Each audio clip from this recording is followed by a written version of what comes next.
मेघा सुरेंशी. आज मी तुम्हाला तुरीच्या कळण्याच्या शेंगोळ्या ही याची रेसिपी दाखवत आहे. ही माझ्या आजीने मला शिकवलेली आहे. ठीक आहे. त्यासाठी आता लागणारे जे साहित्य आहे ते मी तुम्हाला दाखवेन. फर्स्ट आपण इकडे येत आहे थोडं. हे आहे तेल, आपलं ऑइल आहे. हे तुम्ही कुठलंही घेतलं तरी चालेल. परत त्यात कोथिंबीर आहे, हिरवी मिरची आहे, डाळीचं पीठ आहे व गव्हाचं पीठ आहे, खोबरं, लसूण, लाल तिखट, हिंग, परत हे आहेत जिरे, हळद व धने जिरे पूड आणि ह्या आहेत तूर डाळीच्या कळण्या आहेत. तूर डाळीच्या कळण्या आहेत व चवीनुसार आपल्याला लागणारं मीठ आहे. ठीक आहे. तर हे जे आहे आपण हे 1 वाटी घेतलेली आहे. ह्याचं मी अगोदरच मिक्सचर करून ठेवलेलं आहे. हे आपल्याला 1 वाटी घेऊन ह्याचं आपल्याला मिक्सरमधून बारीक करून घ्यायचं आहे पूर्ण व चाळून घ्यायचं आहे. ठीक आहे. मी अगोदरच करून ठेवलेलं आहे. हे बघा इथे. हे आपल्याला असं रवा पूर्ण बारीक करायचं नाही, फक्त भरड करायची आहे ह्याची. ठीक आहे. चला आपण हे आता स्टार्ट करूया कसं करायचं. मी आता हे पूर्ण घालत आहे ह्याच्यामध्ये. ठीक आहे. व डाळीचं पीठ 2 टेबलस्पून आपल्याला घालायचे आहे. ठीक आहे. 2 टेबलस्पून आपल्याला डाळीचं पीठ घालायचं आहे. तसेच गव्हाचं पीठ आहे, हे मिळून येण्यासाठी घेतलेलं आहे. हे सुद्धा 2 टेबलस्पून घालायचं आहे. आणखीन आपण कोथिंबीर, खोबरं, लसूण व हिरवी मिरची ह्याचं आपण एकत्र मिक्सचर करून घेतलेलं आहे. हे मी ऑलरेडी इथे करून ठेवलेलं आहे, त्यामुळे मी हे घेत आहे. ठीक आहे.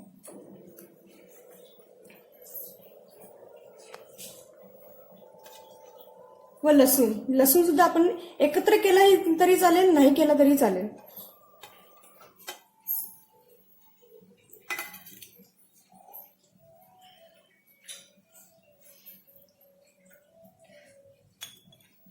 हळद जी आहे ते आपण चवीनुसार घालायची आहे.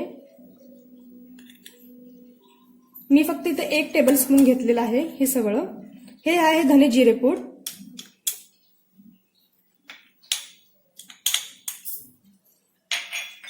त्यानंतर जिरे,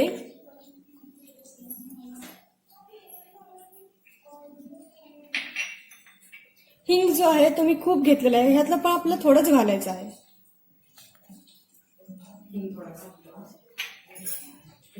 भगवती जी आहे ही पूर्ण घालायची आहे आपल्याला.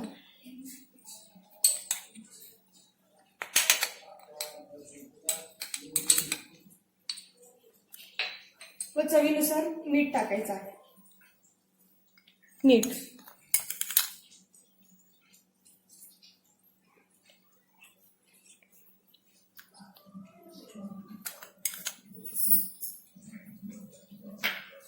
आणि थोडंसं तेल टाकायचं आहे.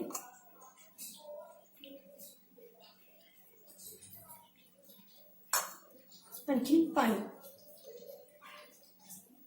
पाणी याच्यामध्ये टाकून पूर्ण मिक्सचर जे आहे एकत्र करायचं आहे, जसं आपण म्हणजे मळायचं आहे.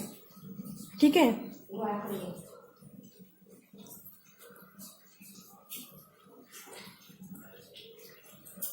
पाणी आपल्याला हे अंदाजे बघून घालायचं आहे. जास्त पण नाही लागणार आणि आपण कणकेचा गोळा कसं करतो तसं करायचं आहे.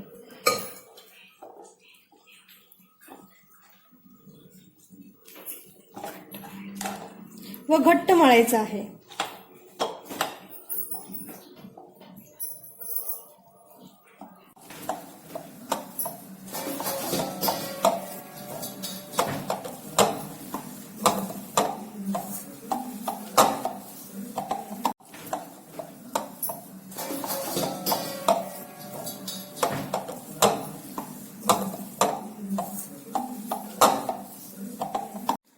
हे मळून झालेलं आहे. आता आपल्याला हे थोडं घट्टच पीठ घ्यायचं आहे, जसं की आपण चिकटणार पण नाही, असं घट्ट पीठ घ्यायचं. ठीक आहे.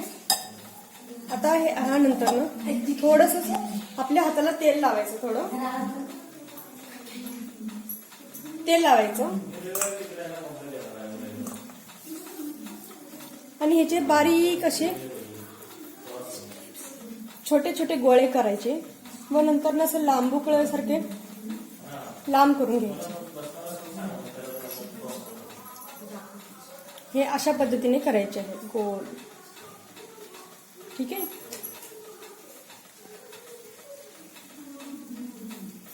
तुम्ही ह्यासाठी तुमचा जर ओटा चांगला असेल तर तुम्ही ऑब्व्हियसली यूज करू शकता, किंवा तुम्ही तुमच्या जे परात किंवा तुमची जी प्लेट घेतलेला असतात त्यामध्ये तुम्ही यूज करू शकता.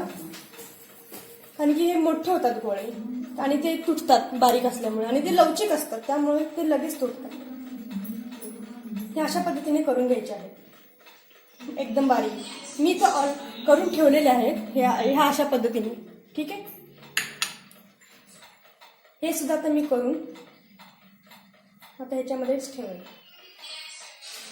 खूपच मोठं जर झालं असेल तर तुम्ही कट करून त्याला आणखी वाढवू शकता ह्या पद्धतीने. आणि हे एकदम असे बारीक करायचे, कारण की ते स्टीम जर आपण जेव्हा स्टीम देतो, स्टीम दिल्यानंतर ना ते थोडे फुगतात, त्यामुळं बारीक करायचे आहेत. आणि जर जाड केले तर तुम्ही ते स्टीम दिला आणि ते अर्धवट कच्चं राहिलं तर बिलकुलही चांगलं लागणार नाही खाणं. ठीक आहे. अशा पद्धतीने हे करून घ्यायचं आहे. आणि तुमच्याकडे जर स्टीमर असेल तर तुम्ही ते स्टीमरचा यूज करू शकता. आता माझ्याकडे स्टीमर नसल्यामुळे मी ह्याचा यूज करत आहे. पातेले घेतलेलं आहे व ह्याच्यामध्ये 1 तांब्याभर मी पाणी टाकलेलं आहे ऑलरेडी, आणि हे उकळलेलं आहे. आणि त्यानंतर आपली मोदकची जी चाळण असते ती ठेवलेली आहे, आणि त्याच्यामध्ये हे जे शेंगोळ्या आहेत ह्या ठेवलेल्या आहेत अशा पद्धतीने. अशा पद्धतीने शेंगोळ्या इथे ठेवायच्या आहेत.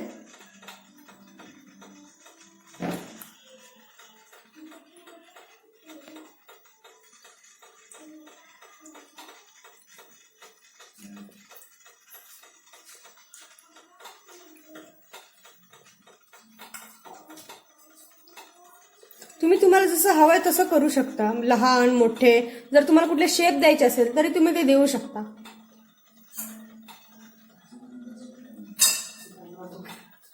ठीक आहे. या पद्धतीने ठेवून झालंय की ह्याच्यावर आपण असं झापायचं आहे. जर तुमची प्लेट जर जाड असेल तर तुम्ही ती प्लेट पूर्ण जाड तशीच ठेवू शकता, कारण की ह्याच्यावर ओझं पडलं पाहिजे.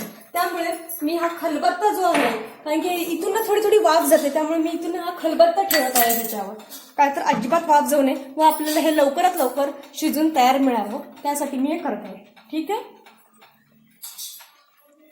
15 मिनिटं आपली पूर्ण झालेली आहेत, त्यामुळे आपण एकदा चेक करूया की शेंगोळे आपले तयार झालेले आहेत का नाहीत ते. ठीक आहे.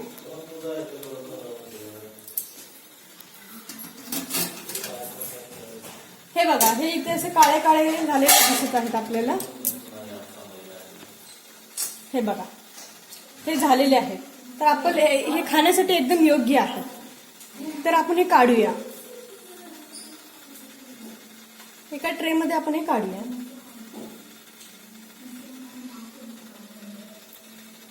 आणि आपण ह्याला गार्निश पण करू शकतो. हे आपापल्या पद्धतीने करायचं.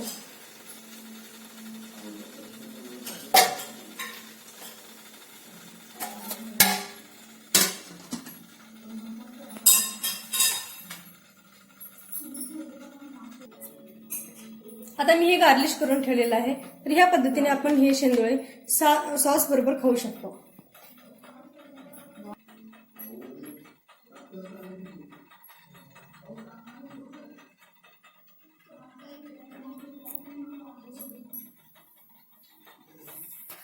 खाण्यासाठी आता आपले तयार झालेले आहे. तर या पद्धतीने आपण असं खाऊ शकतो.